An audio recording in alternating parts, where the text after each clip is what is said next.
So the marriage of the two words electrification and ruggedness is something that we're starting to hear within the industry. And Stellantis and Jeep are on a roll in terms of their electrified offerings.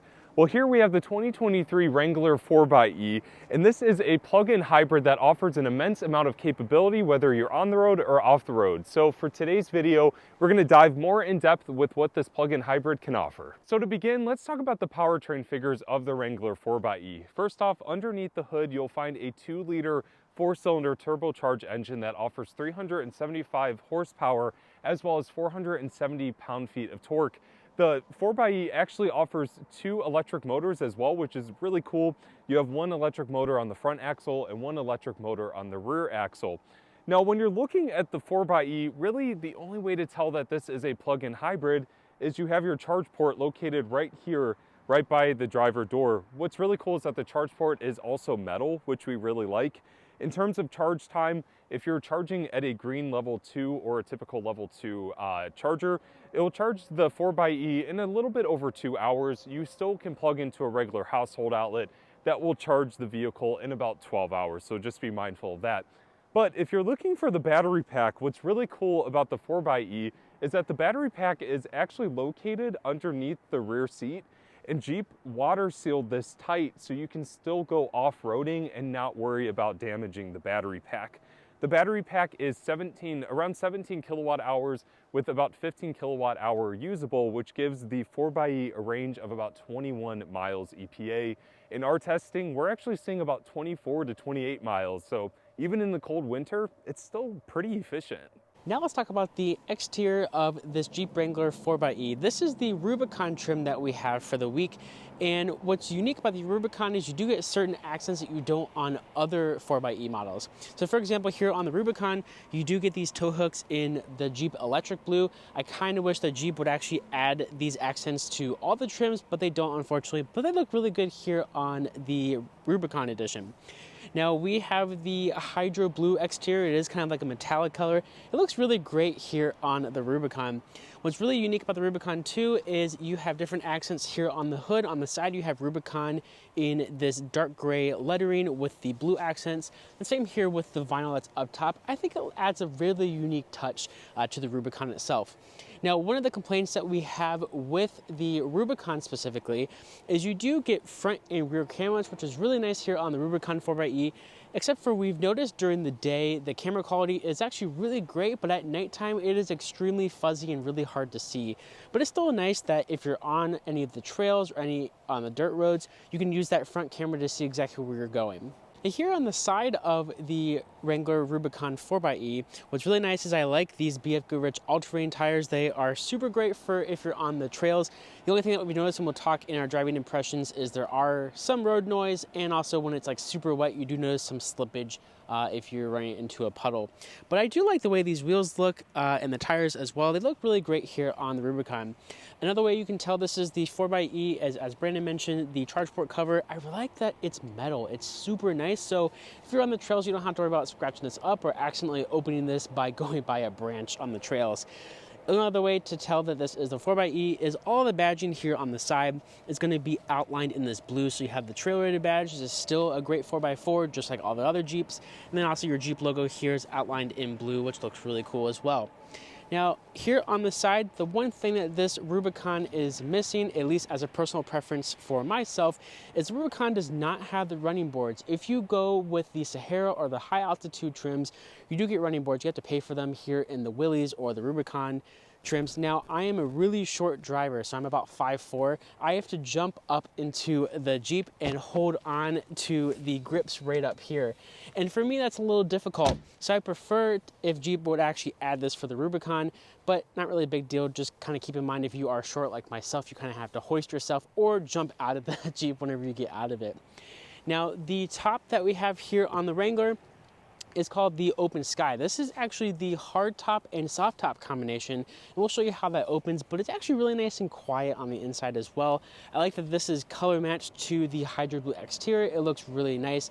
Now, keep in mind, it is a $4,100 option, which I think is kind of expensive, and if it was my preference, I'd probably go for one of the less expensive hardtop options, whether you can get the matte black for about $1,400, and then you can also get a body colored option as well. You can also get a soft top if you prefer to, but this is still kind of nice to have on here.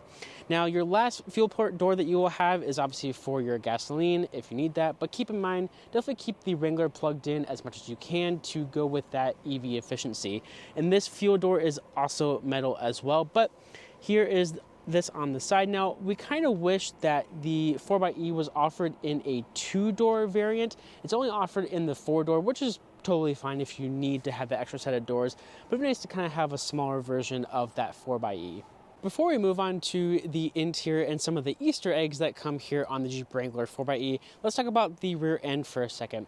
So just like the front, how there is full LED headlights and fog lights, you also get full LED taillights with full LED reverse lights, which look really nice. I like this futuristic look that Jeep has gone with the taillights.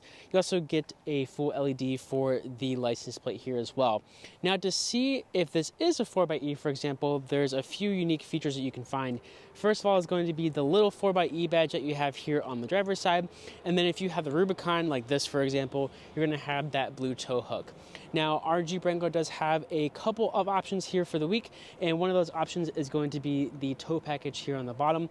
You can tow about 3,500 pounds here on the Wrangler 4xe, which is actually pretty good for its class of vehicles, and if you want to use it for camping or taking a little trailer somewhere, you can definitely do that. Now, for a little bit of fun in this video, we're going to point out some of the really cool Easter eggs here on this Jeep Wrangler 4xe Rubicon.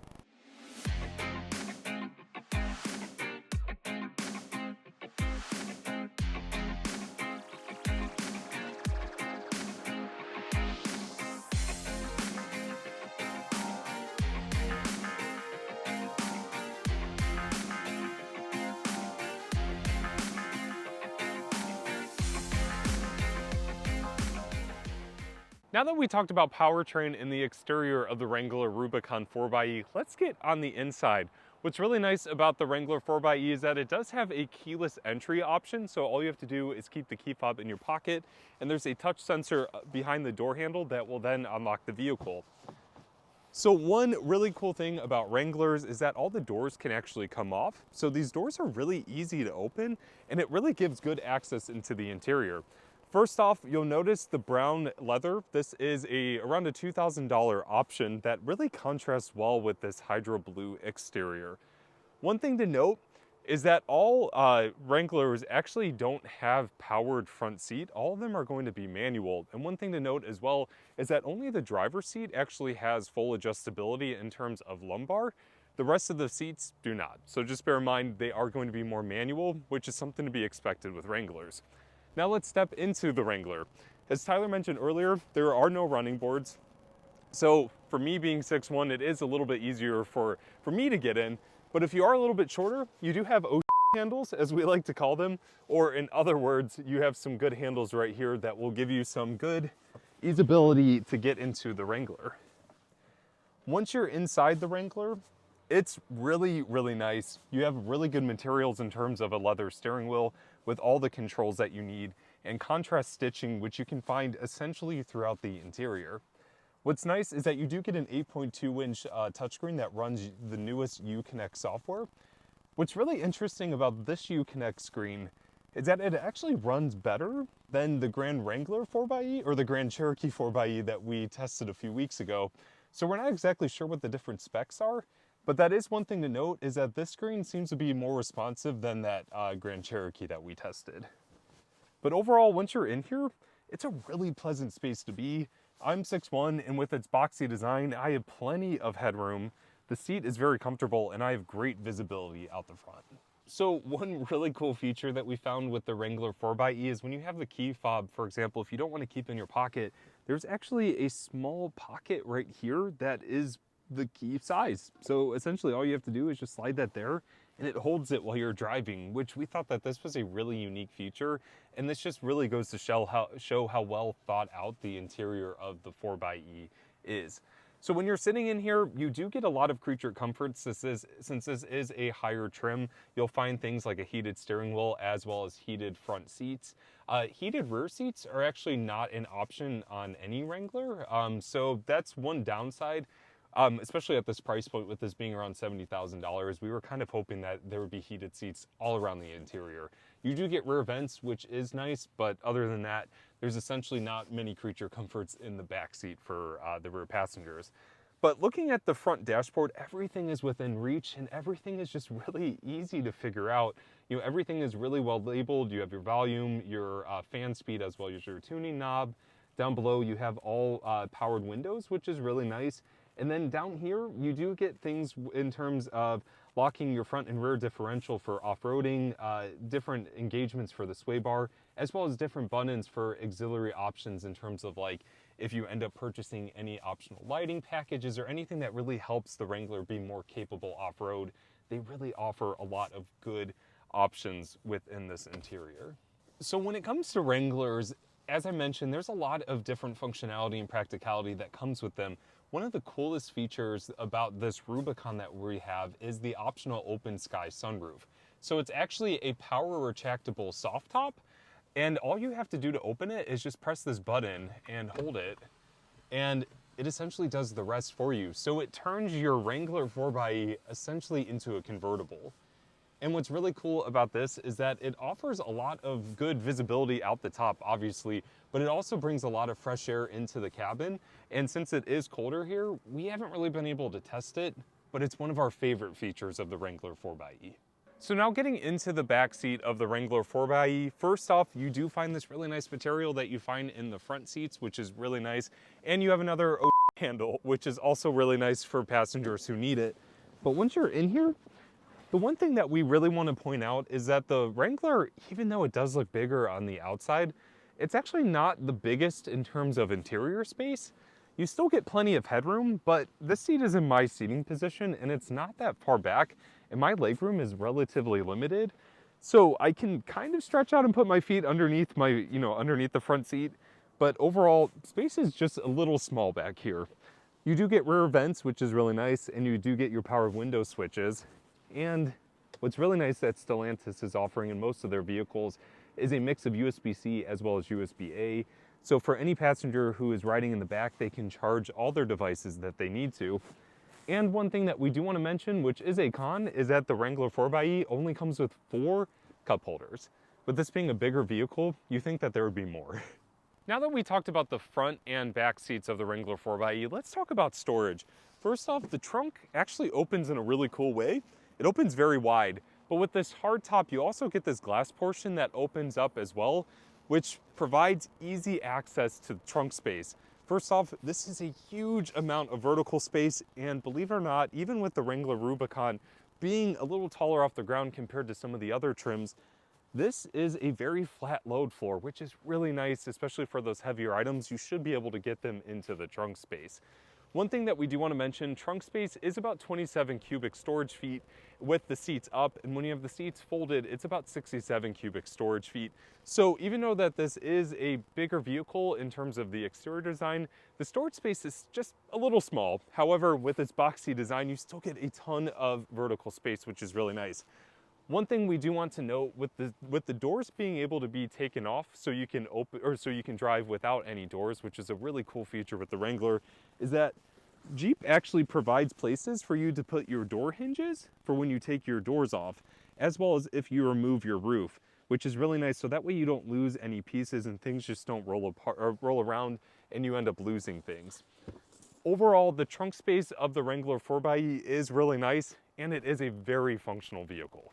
One last thing we want to talk about before we go into driving impressions here of the Wrangler 4xe is talking about safety. Now, here on the Rubicon, we do have the front and rear cameras, for example, but that's all you really get for safety. If you want more safety equipment, such as forward collision warning, rear cross traffic alert, blind spot monitoring, and even adaptive cruise control, you have to pay for those packages, which both equal to about $2,000.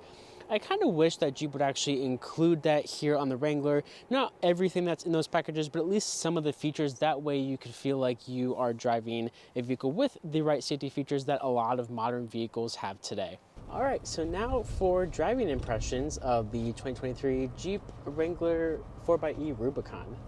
Yes. So far, we really like how this vehicle rides, but these large 33-inch tires, it soaks up the bumps really well here in the Cleveland area.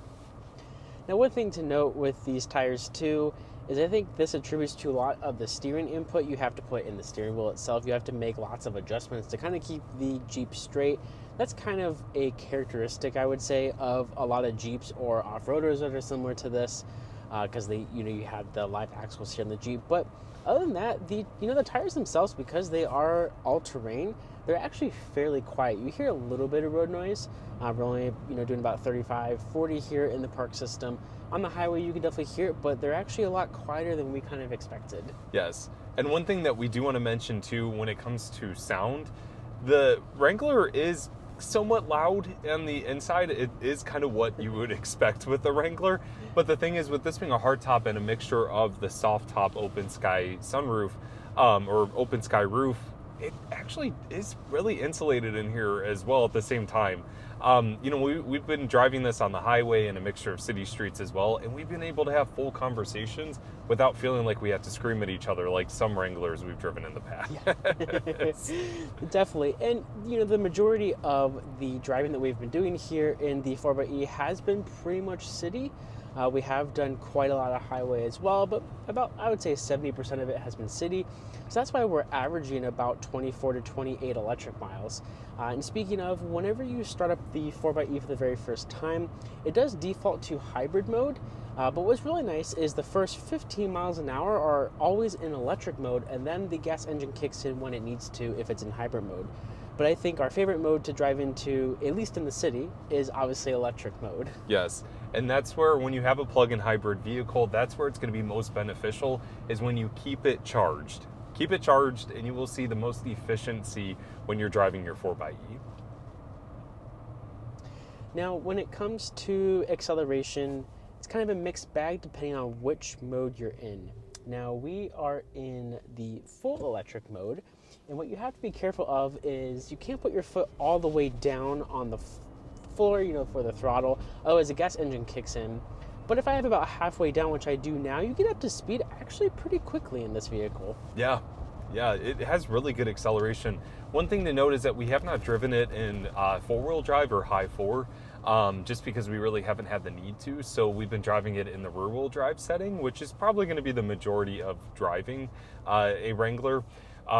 So it does get up to speed really well. And as Tyler mentioned, if you're really careful with the throttle, you can get up to highway speeds in all electric mode without the gas engine kicking on. What's really nice too about the 4xe, which we kind of appreciate, is you do have a button here for max regen and low regen as well. We do find that it's pretty much the same as it was in the Grand Cherokee 4xe that we drove a few weeks ago. We prefer to drive it obviously in max regen. We like that max regenerative setting here in the 4xe. It's really nice, really smooth. The low, we haven't really driven too much in it, but we kind of prefer this setting for regen in particular. Yes, and one thing to note too is that it's not going to be full one-pedal driving, and that's okay. A lot of hybrid vehicles or plug-in hybrid vehicles, they don't offer full one-pedal driving. Some vehicles we've driven in the past have adaptive regen, but we really think that it just makes it easier for drivers to just get low or high regen. One thing that we do want to note as well is that we've seen some through our research and some conversations we've had, some of the transition from gas to electric or vice versa. Some people have complained about it. We haven't really noticed any rough transitions between the two. However, there was when we were on the highway and we were testing the electric range, and when we ran out of electric range before the gas engine kicked in, there was this weird transition period where we lost some power. Like the vehicle was still going, or still on, but it started slowing down, and then all of a sudden the gas engine came alive. So that was a little bit of a concerning moment for us. But then once we kept going, the vehicle was totally fine. So we're not exactly sure what happened there. But in city driving, the transition between gas to electric has been pretty smooth. I don't think it's as rough as many people have pointed it out to be. Another thing that we want to talk about is a mode called e-save mode. And now, as we mentioned, the Wrangler 4xe has hybrid mode, it has all electric mode, and then it has e-save mode. And if you're wondering what that is, essentially it's a mode that saves the battery charge for when you really need it. So for example, if you are on a long distance trip and you are mainly going to be utilizing the gas parts of the 4xe, but you want to save the electric parts or electric range, that's exactly what it does. It saves your electric range for when you arrive to a destination, and then you could utilize it for optimal efficiency. One really cool feature about eSave mode, though, is that it does give you the option to actually charge the battery pack as you drive. And it's actually done a pretty good job. There's been times where we've been driving and the battery pack is charged from about 5% to 10% just as we drive. Now, a note is it won't charge back up to 100%. It would be kind of nice if you could do that here in this vehicle, but it doesn't. But it's still kind of nice that you have that option to charge.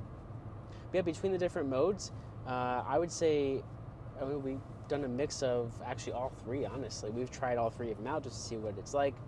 If we're doing a highway trip, we'll just put it into eSave mode so we can save the electric miles when we get back into city, speed limits. And that's the mode that we like, is electric mode. Electric mode. And we'll emphasize again, if you get a plug-in hybrid, the best part of a plug-in hybrid is making sure it's fully charged, because that's where you're going to get your best efficiency. And then, do you want to just wrap up with maneuverability? Or is there anything else you want to mention? Oh, actually, yeah. Talk about maneuverability as we're going down the spiral. Yeah, right. Now, as we're going here through the national park, one thing we want to talk about is the fact that this vehicle is actually really easy to maneuver at low speeds and even, higher speeds as well. Obviously, you don't want to go too fast in a Jeep and cause a risk of rollover because it is a higher vehicle. At least when you're in a parking lot, it's actually really easy to park this vehicle and maneuver it through tight parking spaces and parking garages, for example. Yeah, especially for how big the SUV is, the maneuverability is really nice. And that's one of our favorite features about the Wrangler, and that's one thing that we really, really love about it. Even with the Rubicon, you can still feel comfortable knowing that you can move around a parking lot really easily. So one of the last things that we want to highlight in terms of driving impressions is outward visibility when you're driving the Wrangler 4xe. Going forward, there's plenty of visibility. The hood is a little bit on the stubbier side, so for someone like Tyler's height, he did have to pump the seat up a little bit to see over the hood. Yep. But for my height, I could see perfectly. In terms of looking over your shoulder, since this specific Rubicon doesn't have blind spot warning, good to check over your shoulder, there's pretty good visibility. However, Tyler has another experience. I do. So I am short, and I feel like because I am so short of a driver, I have quite a lot of blind spots because of where my seating position is. The only blind spot that I really have here in the Wrangler, and this is gone for any Wrangler I've ever driven, at least the four-door version, is I always have a blind spot on the B-pillar right beside or right behind Brandon's seat, the passenger seat, for example. But, I'm able to adjust my head the way I need to whenever I'm looking over my shoulder this way. Otherwise it's fine. I think that's the only blind spot that I really have in the vehicle. Seeing out back, it has a nice big window, so it's really easy to see out of that. It's awesome. But really isn't that big, that's the only blind spot I think on the vehicle. Now, if you're my height, you should be totally fine. Yeah.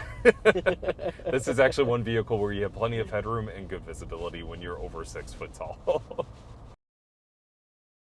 This is obviously our second plug-in hybrid Jeep that we have driven so far this year, and driving it in electric mode only, it really shows us how excited we are for the Recon Electric to come out in 2024. We're super excited about that because we love driving this off-road capable vehicle in EV mode, and super excited for what Jeep is going to be bringing in the future, because this is one of the best-selling plug-in hybrids actually in America, which oddly enough, we have seen so many on the road, so it does kind of make sense. Yes, and one of the best things about the 4xe is that it blends in. Really the only way that you could tell that this is a plug-in hybrid is from some of the badging and the charge port by the driver's door. So I think this is a win-win if you're looking for a capable plug-in hybrid, but we're super excited about the Recon because nothing better than getting outdoors with an electric vehicle. So that's going to be it for our full review of the 2023 Jeep Wrangler 4xe. Overall, it is a fantastic plug-in hybrid, and even though it does have some drawbacks, there are still a lot of things that this Jeep offers the driver. Yeah, so if you're looking for a very off-road capable 4x4 plug-in hybrid, this is pretty much going to be your only option. But what's great is Jeep is kind of testing the water and the market to see what people are going to be looking for Jeep's future. Now, Jeep is working on a full electric version of the Wrangler called the Recon, and this could be a good benchmark if you wanted to test this before getting the Recon in about 2 years. Yes, yes, we really like the Wrangler 4xe a lot. We definitely recommend checking it out, especially because it does qualify for the full $7,500 federal tax credit, as well as maybe some state incentives depending on where you live. So we absolutely recommend the Wrangler 4xe. So if you like this video, make sure you like and subscribe to the CleanTechnica YouTube channel, and make sure you check us out on our many other social platforms, and we'll check you guys out in the next car review.